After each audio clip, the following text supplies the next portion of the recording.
There are different styles of networking. Sometimes students reach out or like thinking you're going to have a conversation and you're going to find a job out of that conversation. Sometimes it's good to network without an agenda and just get to know the person that you're talking to. And be consistent. Not that you have to reach out to the alumni every single day, but every once in a while, so they don't forget your face. Try to make a mark when you meet them, when you meet alumni.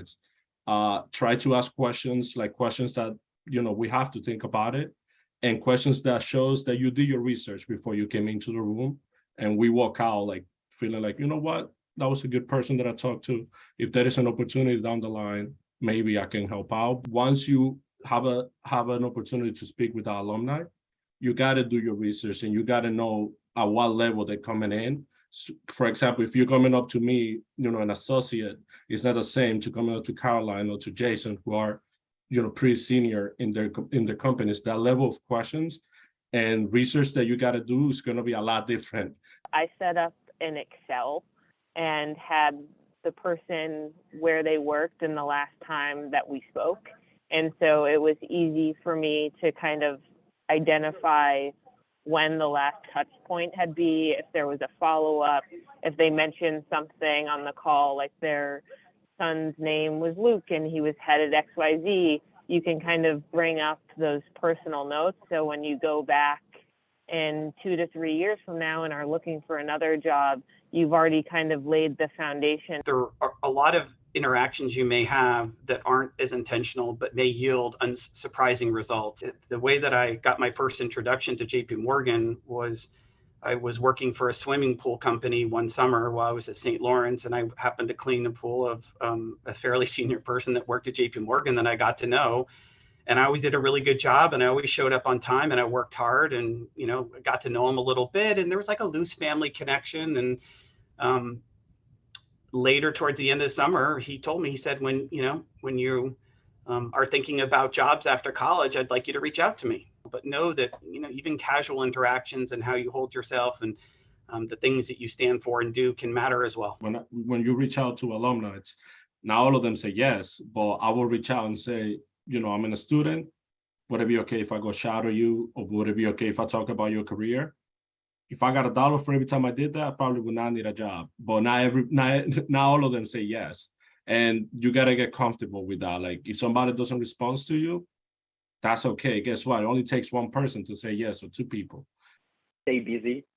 Sometimes as an international student, you won't get a summer internship. It will be extra hard. They might require some additional items that you can probably not provide.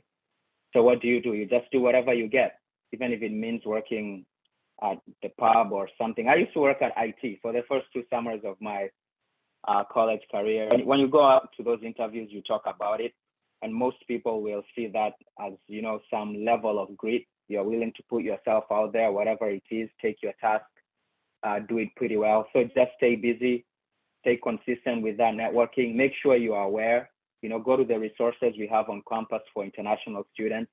Be always aware of the requirements for like your visas and your job applications, simple things that can get you ahead. Join, the Link mentorship program if it's not yet too late.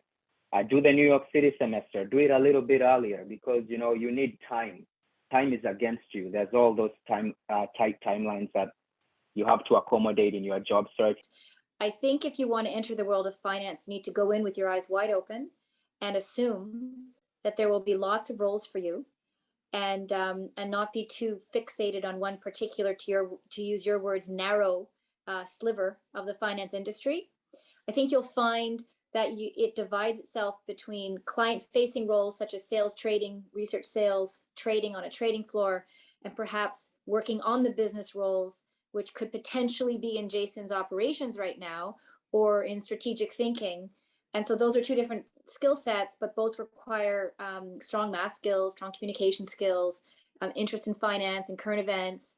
But one, you talk to clients all the time, and one, you talk amongst yourselves, which is in a way clients, but it's a different feature. I'd also like to layer on another thought. I would recommend that when you're young and new, you go to a company that is a well-known company, because unless you go to one of these tech companies and become an instant billionaire, but if you go to you know, any of the companies that are on the screen here, a Morgan Stanley, a Charles Schwab, a Goldman Sachs, a JP Morgan, a Scotiabank in Canada, people know what that is. And then if you're making phone calls respectfully, they'll answer your call probably because you're calling from Charles Schwab, not because you're Bridget. And that's one way to start to get to know more people. And as you progress in your career, then I think you fine tune your interests. And then it's okay to go into a more specific, narrowed sleeve of finance, because you will have started out with a fairly broad view.